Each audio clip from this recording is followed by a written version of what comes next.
Well,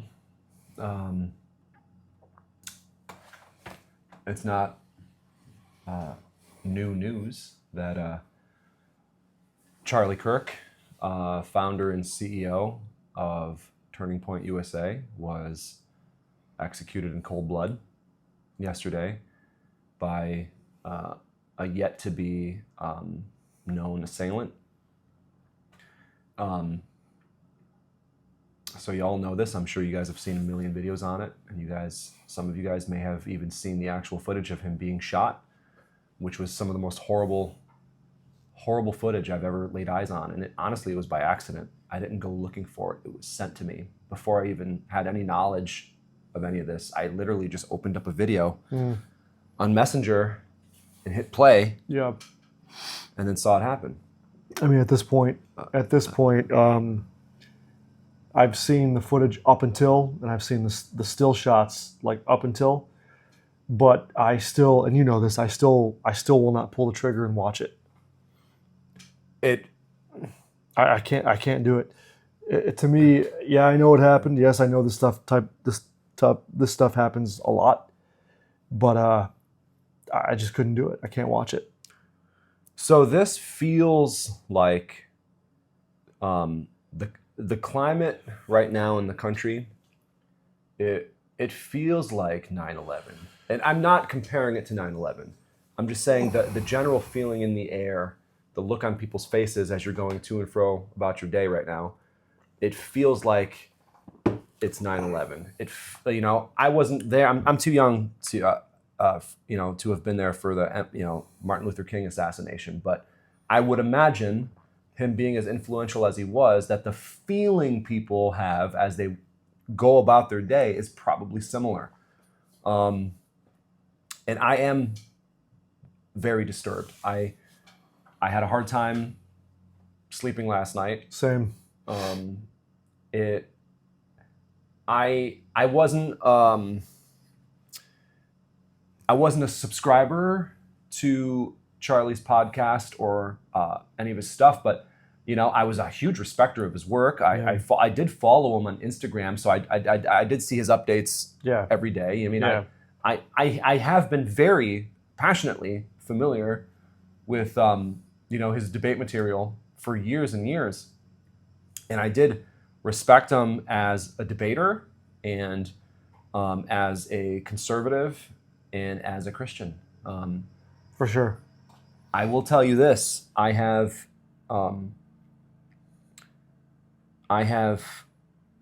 read and seen him talk about Jesus Christ with more passion than most Christians that I know.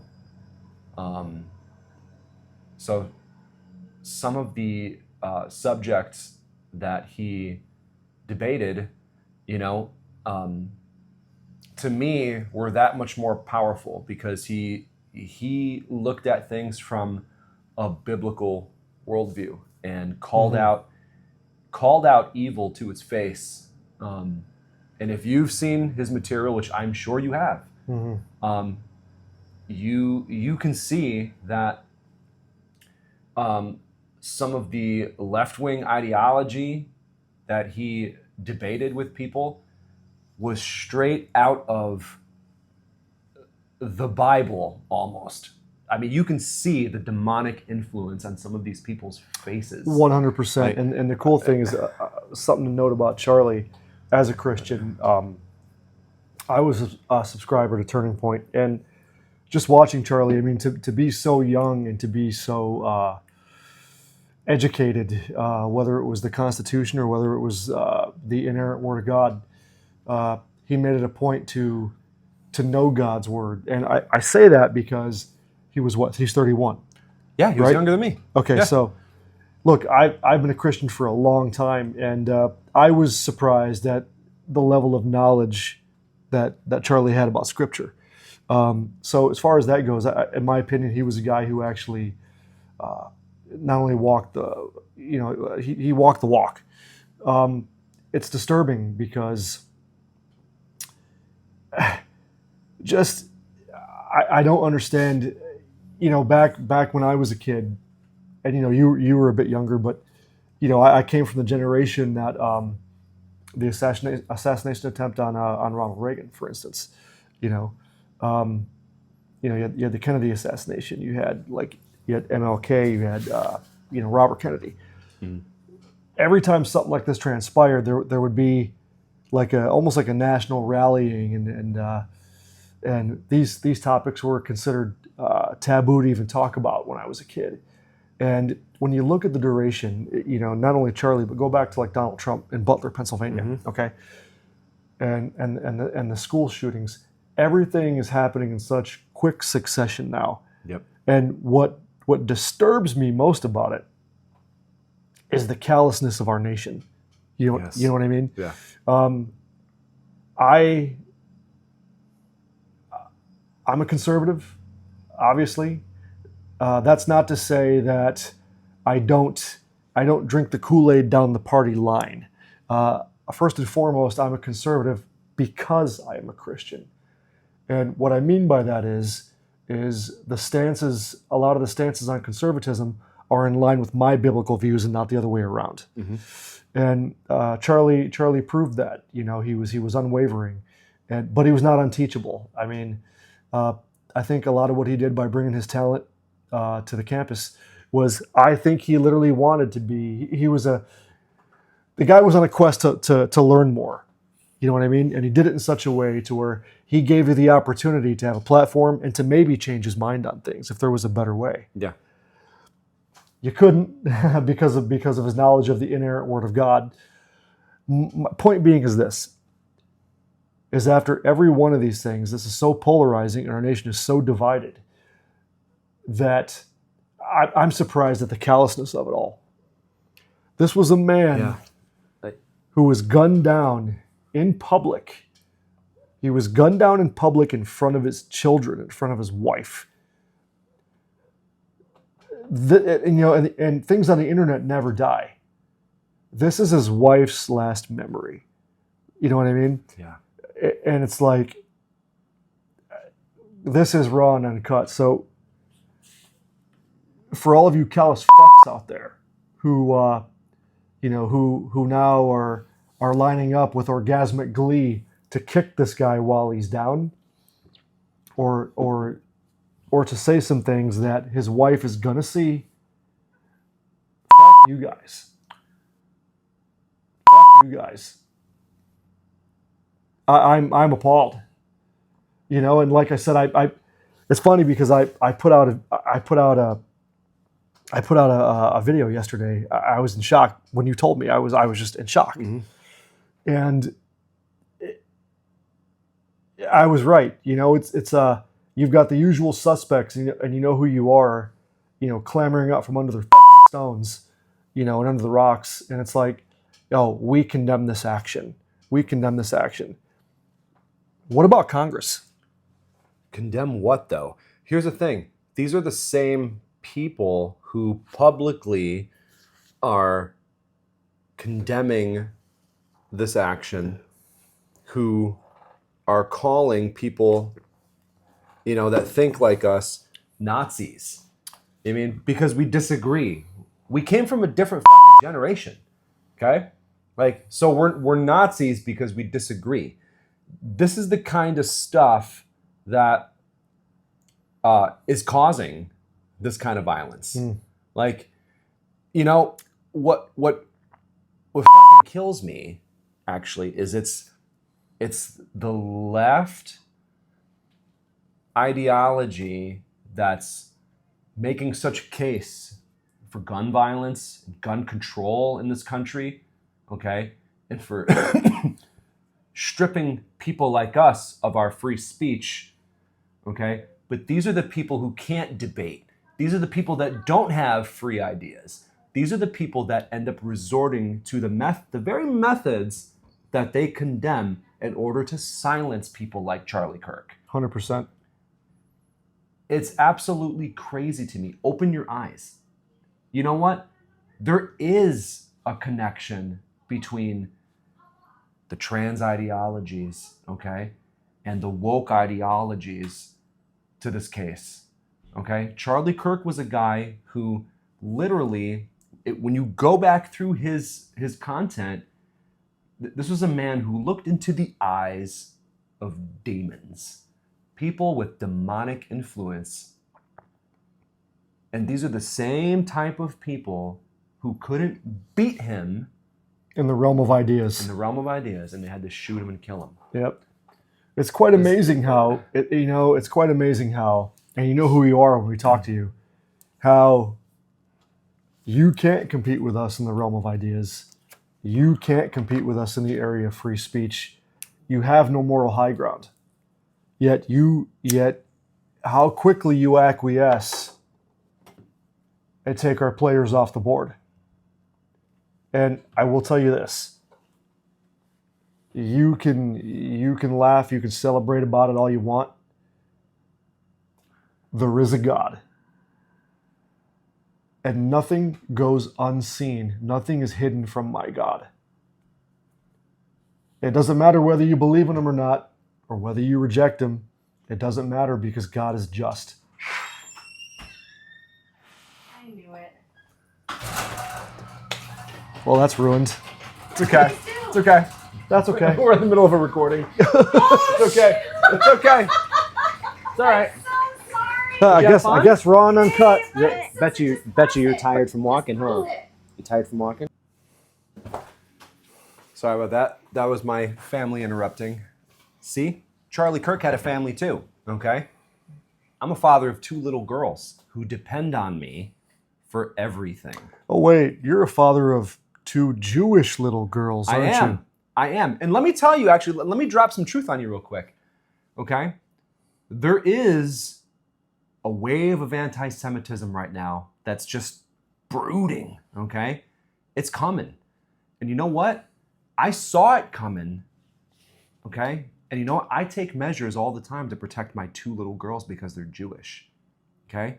I even warned my Jewish ex-wife, okay, to keep a closer eye on them because I'm afraid, okay? Charlie Kirk was a man too who worried about his kids with all of the bullshit out there right now that's so mainstream, because this is the type of shit that makes people think it's okay to just kill a guy like that. For sure. All it does, you know what? All it does is embolden these fucking sycophants. So these same sycophants who chant, from the rivers to the sea, okay? We all know what the fuck you're saying, okay? When you say that, you're not hiding the fact that you want to kill us all. Don't think that's lost on us for 1 second. Under the guise of free speech or under the guise of education. When you showed me that clip of Congress, how they wouldn't even spare the guy a moment of silence in fucking Congress. Unbelievable. You know what? Okay. Again, I am not somebody who typically just goes out on a limb, okay, and just throws my political opinions anywhere for anybody to see, because that is ego, okay? For sure. Dude, you know what? We're a fucking knife show. You know what? We literally had members of our congressional body, okay, dress up in clown costumes and take a knee in front of the American public for guys like George Floyd, okay? But when Speaker Johnson, okay, asked for decorum. Yep, asked for a moment of silence and prayer for Charlie Kirk, the uproar, the absolute uproar and dissent from the people in our body of Congress for that man. I'm speechless. Yeah. 100%. How just disgusting. Just absolutely disgusting. I have not been disturbed this much in a long time over something. Same. I tell you what, I was when you gave me the news yesterday he'd been shot. Felicia and I and Sam, my older son, we were outside working on the shed out back. And as soon as you gave me the message, and again, not pertinent, you know what I mean? We fell on our faces outside in the lawn to pray for Charlie Kirk. And just to find out that he had passed a few moments later, Mm-hmm. I had a bad night. I was devastated by it. Here's a guy who really was a gift to his generation, as far as just what a mind to be extinguished. You know what I mean? So one of the first things that comes to mind, when this happened yesterday was throughout biblical history, how people just killed the prophets. Mm-hmm. And that's not me saying, okay, Charlie Kirk was a prophet. It's not what we're saying at all. What I'm saying is he was a guy who, he faced the issues with the truth, and people couldn't handle the truth, Mm-hmm. and they killed him for it. Okay, this is no different than what guys like Isaiah and Jeremiah were doing. Mm-hmm. I mean, to a corrupted, public. You know what I mean? They were warning people about what was coming, okay, because of their sins. And Charlie Kirk was just another guy who he was out there promoting the truth, and he was killed for Mm-hmm. it. So this is rhetorical, but who did he hurt? With his words. You know what I mean? Yeah. Who did he hurt? Yeah. Well, he did physical harm to somebody with his words. I don't understand. Wow. I'm really at a loss. Personally, I think I say this with a grain of salt, I think our nation is too far gone. And I think we're following a biblical template. You'll notice the No Kings rallies a few months back. Like having a king. Let's not even use the word king. Like having a president or a ruler or a person in authority above us is a bad thing. It's not a bad thing when you have a just ruler who puts the people's needs first. Okay, when you have a ruler who tries to govern with wisdom and according to the will of God, that's never a bad thing. If you go back to the book of Judges, and what was the theme throughout the book of Judges that was always repeated whenever Israel did something abhorrent?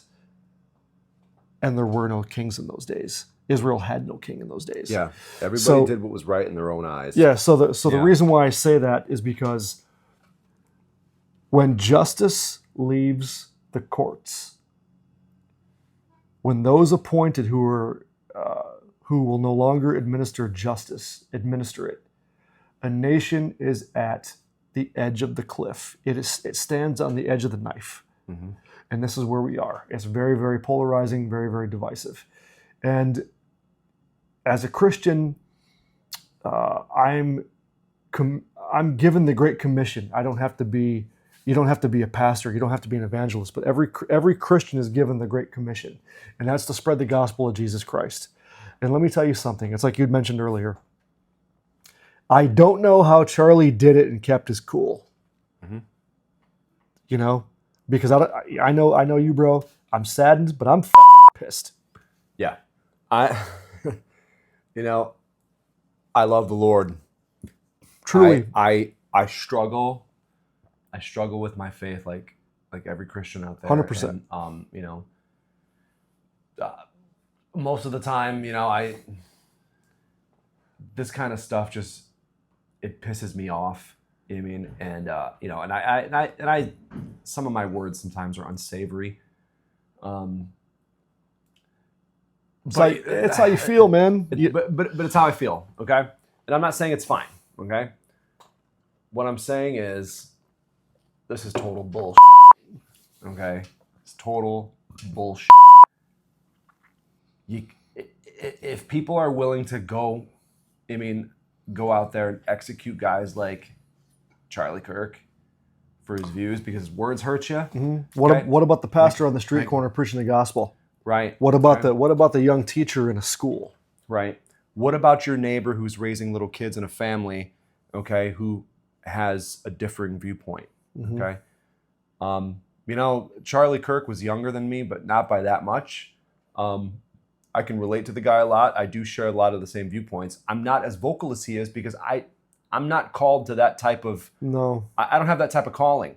However, I share a lot of those viewpoints, and I'm a father of little children who look up to me, and unless you are involved intricately in somebody else's life, where you can see how they father kids, you can see how they treat their wife, you can see how they work hard and provide for their families. You are no judge of their actual character. You can see what their public life looks like, okay? But you know what? To me, his public life was fine, and it was American, and it was free speech. Correct. This is just crazy. Yeah. It's totally crazy. Yeah. Mike, you're not, you're not a social media type guy. Okay? No. I'm on social media. I don't use my social media very much. A lot of it to me is keeping up with friends and family and, promoting music and things like that. But the amount of garbage and just hatred for that man, right after his death, that people just post publicly for everybody to see. Like, people aren't even ashamed. People aren't ashamed of their friends and family seeing what type of character they are like that. It's crazy to me. I posted something on Facebook yesterday for the first time in a while. I'm not the type of guy that airs my political opinions on Facebook because I have a lot of friends that just don't follow along those lines. But I posted something a little bit, and it was pretty lengthy about my my concern for people's just vitriol and disrespect for a man that was just executed in cold blood. And for the most part, I mean, there was a lot of positive feedback that I got from that, but there was some crazy stuff. I can't believe people were responding with calling the man trash, and I again, I don't even get into Facebook battles. I'm not that kind of guy. I don't care about that shit. Okay. Yeah. But there was one guy who just went on and on about how, hey, free speech means I can call this person trash. And I was telling the guy, I was like, okay, well, you know what? You're right. I'm a proponent of free speech, but hey, what about decency? Would you go to this guy's funeral, you know what I mean, and look his wife in the face, for example, and say, hey, I'm sorry for your loss, but I always thought your husband was trash, but I'm sorry for your loss. You know what I mean? That is so fucking unbecoming. It's so unbecoming. It's crazy. You know what I mean? Yeah. That is so. First of all, it's so fucking hateful. I mean, how hard left are you to think that that's okay? Yeah, this is crazy. Yeah. I had something similar happen when I posted a video yesterday. And the funny thing is these morons, they just can't help but pick low-hanging fruit. You know what I mean? They just can't. You've come so far afield that everything is a talking point for you. There's no more discourse. There's no more civil discourse. You know what I mean? Yeah. Everything is a fucking talking point, straight out of CNN. You know what I mean? Yeah. And there was a lady yesterday who I'd made a comment on there, and right away she goes in with Christians it had nothing to do with the subject. Christians are murderers and this and that and this, and I you know what? I had to tell her right away. I was like, wow, I've never seen such a case of intellectual retardation. I mean, you are a mental midget. You just can't pull your dirty claws out of the guy, even in death. Right. You know what I mean? It's like, you know what else is crazy to me? Actually, now that you said all this, is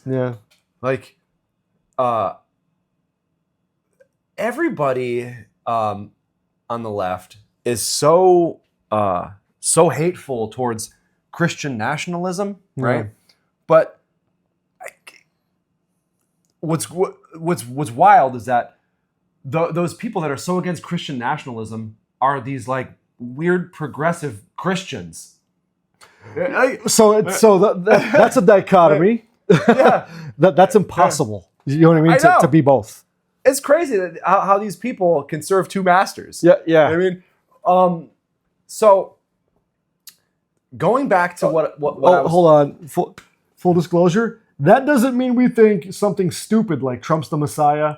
That doesn't mean we bow down at the altar of fucking conservatism, Republicans. You know, it's like no, it's ridiculous. It is ridiculous. It's like you said earlier. Like you support a certain candidate politically because he's more in line with your ideas. Their conservative views align with your Christian values. Yeah, not the other way around. It's not the other way around, right?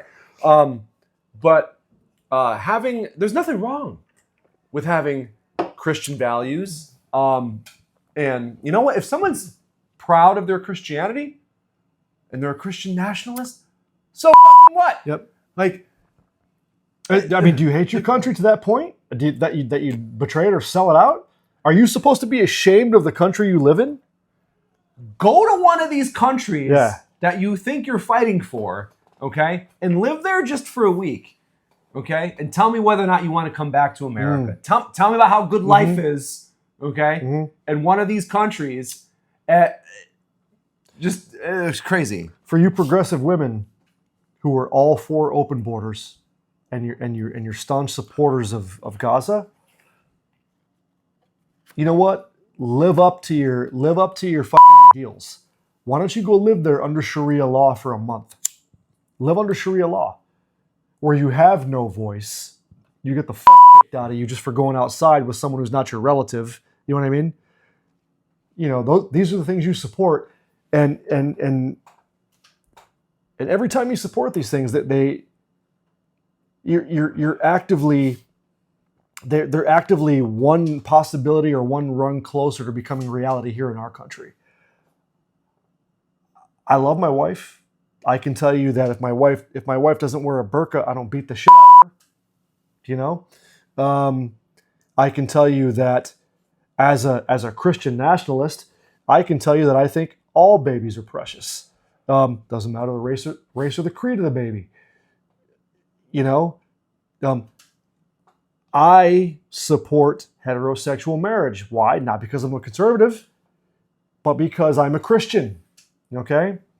It doesn't mean that I abhor or hate my neighbor because he might have a different lifestyle. No, I mean my job as a Christian is to tell the truth in accordance with love. And that's what it boils down to.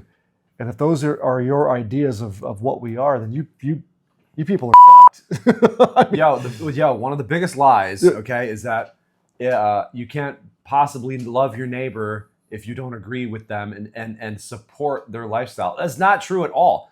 I have a million friends, okay, who live a life that I don't fully agree with. I don't give them a hard time about it, but I also don't go out of my way to advertise it and advocate for it. Okay. I mean, when asked, you give the truth according to. When asked, I give the truth. Okay. I give my opinion, according to what I believe, and I believe in Christian values. And my caveat is, I will also do the same. But I will also tell them I'm the worst sinner, probably incapable of giving you advice. Right. I mean, we said like 10 times. I'm pissed off. Yeah. But what I'm saying is, I can still love my neighbor. Okay. I can still love my friends. You know what I mean? There's a million other qualities about a person than those things. Okay. I don't refer to my friends as, oh, this is my gay friend. You know what I mean? Oh, this is my friend. This is my friend. Okay. Listen. I mean, we went off on a big rant here, but it's important to let this sink in. Another thing that I want to mention, Spike, is I think that people right now, at this point in time, it's day 2, they need to watch the details that are being released by law enforcement about this case. I agree. Something that struck me as very bizarre is that they had one suspect in custody, then released him, a second suspect in custody, then released him, and now there's actual photos of a person of interest that they're trying to find. And I did see that. Yeah. And they this morning they said that they weren't going to release photos for now until they were like absolutely unsure that they couldn't find this person. IDM, yeah. And literally within the hour, they released photos. There's something very bizarre about how this is being handled by the FBI, and I'm not a big fan of Cash Patel and Dan Bongino right now. Same, you know. I think that they've like something about those two. Well, you and I talked about it. Not to go off on a tangent, but you remember during the Senate hearings when he was seeking to be confirmed. You remember what I told you about him? I said he looks like he's too big for that seat, or he's too small for that seat. You know what I mean? And so far, the guy's been blowing up my skirt as far as like, you know, any amazing FBI work. I don't trust him at all. I have this weird feeling that there is a cover up, but there was a cover up where details went awry, and I personally, I feel like there's things that are being invented right now. Okay, like they're trying to come up with, you know. What do you call it? Like they're throwing you a bone right now, just to keep the public out of their business. They're throwing you a bone or two right now. Yeah, they're making people go down a rabbit trail for it. Right. You know what I mean? But I think that there's something very bizarre about those details. If you have a very capable FBI and two very capable FBI leaders right now, I don't know. There's something very bizarre about. I have never seen like a mass shooting case, or even during the assassination attempt on President Trump. I didn't see the details handled this way with the public. It's kind of bizarre. There's pay attention to those. I feel like there's going to be more on that pretty soon, but something bizarre going on there with that. Yeah, look, and this is just me ranting out loud, right? But you had those two quick detainees in like succession, right? Yeah. It's almost like, and this is just me, but it almost seems. Did you see the agent in charge? I did not know. So, hey, I'm not throwing stones at the guy. It just looked a little funny. He looked like the guy looked like he just walked off the cover of GQ. He had the perfectly gentleman haircut with the fade, and he had like a really cool like, you know, hipster beard, right? Mm-hmm. It looked like he was probably 27 years old, the special agent in charge of that case. I'm not saying he can't do his job, just looks a little weird, you know. To me, it just looks like Cash Patel and the rest of his cronies are just trying to prove themselves really, really quick, and they're chomping at anything. Does that make sense? Oh yeah, almost like they're jumping the gun a little bit just to be overly, you know, ambitious. Yeah, there's something like it's almost like there's a virtue signaling of some kind. Coming from I agree with that. From the FBI. Yeah, you know, we're trying our best. You know, we're definitely onto something, but in reality, they either don't know shit, or they're trying to cover up for a cover up because something along the lines may have gone wrong that they did not account for. No, I'm just putting it out there. Think about that. Let's say you uncover a plot,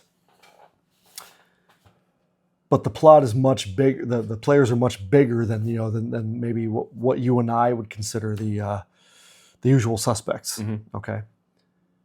With the height of everything right now, I mean, what would you do? Would you release the info? I mean, what would you do if it's bigger? Yeah. Let's say if it's an outside organization. Yeah. You know. Because I got to thinking about something earlier when I was talking to Felicia, and I go, think about this for a second. You've got all these colleges and these Ivy Leagues, which they look. I have a college grad, and one of the biggest things I told my son when he went to school was, hey, suck up certain things if you have to get a grade, but don't forget who you are. Mm-hmm. Right? So it was important to me.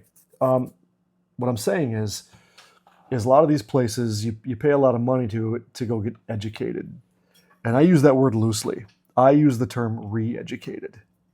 All right. So think about it. You've got a guy coming to these campuses trying to deprogram the youth that these people sink this money into to program this populace. Wouldn't you want them taken out? Yeah. No, you're right. very right about a lot of that. Now you got a guy upsetting the system. Yeah, I think it's because you and I have just been so intricately like passionate about this stuff even before we started the channel. Yeah, for sure. That we think along different lines. In the first couple of days when something like this happens, I mean, even when like there's a mass school shooting, I'm always very hesitant to automatically believe the news, whether the news is left or right leaning. All the same. You know, because all those little details matter, and you got to really like chew on them a little bit. Yeah. Another thing that struck me as weird was just today, the FBI released the fact that the gun was found, and that the shell casings had trans and LGBT like messages on them, but they didn't necessarily say what those were. What were those messages? Right. They didn't. There's no pictures of those things. And hey, listen, I'm not an FBI agent. Okay, I don't. There could be very valid reasons for that I don't know, and that's okay. I'm just putting that out there. But again, that's not to say that there might be something strange about that. Like, it's all those little details that you got to chew on. That that should make you think like, okay, is this really like what we think it is? Like, because to me personally, that kind of detail with like the messaging on the shell cases and things like that, it's day 2 into this, and we've automatically pointed to an ideology for a shooter, right? But if you listen to guys like Doug Hagman, for example, okay, who is a licensed, experienced private investigator. Check out his channel, by the way. Yeah, Doug is great. Hagman PI. Yeah, who consults with ballistics experts, for example. Yeah, you mean he's not pulling it out of his ass. They're telling you, they're saying that everything about this seemed very professional. Okay, the fact that he was shot from 200 yards over a crowd under a tent, and that the first shot was a kill shot, tells me that there's something different about this shooter. And to me, somebody with that level of shooting experience doesn't sound like somebody who would fit the typical profile of a college student. No, I agree. I agree with that. I agree with that. You and I both own guns. I'll say specifically, you and I, we both own ARs, right? You make a good point with the one shot, one kill. This guy saw his opportunity, took it, didn't need to fire any follow-up shots, and got the fuck out of there. Mm-hmm. That doesn't sound like a college kid or even an old man or even someone untrained. Right. So the details matter. I would say pay attention to that stuff. Right now, in the first couple of days of the incident, pay attention to it. I think that there are lies mixed with the truth. And we may or may never know. Personally, I think we may actually never know. But, pray that the God who does know, the God of justice would reveal this. And, we are promised in the Bible that he will reveal all things. So who knows? But just wanted to throw that out there, for anybody who like maybe they had the same thoughts and just didn't know how to articulate them that way. Yeah, and you know what? To be honest, I think we're doing a terrible job of being articulate, to be honest with you. I'm just, you know what? I'm upset, man. And it's easy for someone on the other side of the camera to say, well, you didn't know him. He wasn't this. Look, man. We feel the way we feel. The guy was our brother in Christ, man. The guy, you know what? As a dad of older children, my children are in their late 20s. The guy, he could have been my son. Nobody personally. I mean, a lot of you guys personally didn't know guys like George Floyd either, but decided to burn entire cities down. Yeah. I mean, I'm just saying, like it's okay to be passionate and concerned about these things. Yeah, I mean, not at the sake of killing your neighbors, please. It's no. We'll close with this, guys. Pray for this nation.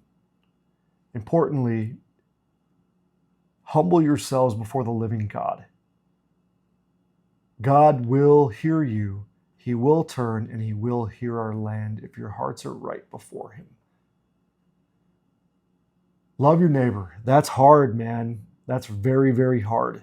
But loving your neighbor, man, it to me is as little as having a kind word or giving somebody a hand or not preemptively judging them for something stupid. Also be very vigilant of those around you. Just be cautious out there. As we've witnessed, it's very polarizing. It's very crazy. Something you want to Just, take the time to, remember to pray for Charlie Kirk's wife, who now has to raise 2 kids on her own. Pray for those kids who will grow up and eventually learn of how their father really died, and and why, and the things that he believed in, and why he was executed in his line of work. Yeah. And I just want to say thank you to all of those guys that are still going out there and not canceling campus events and speaker events like this, because they're not afraid of what some of these hateful people might do to them. And just a special thank you to Charlie Kirk, who never apologized for being a man.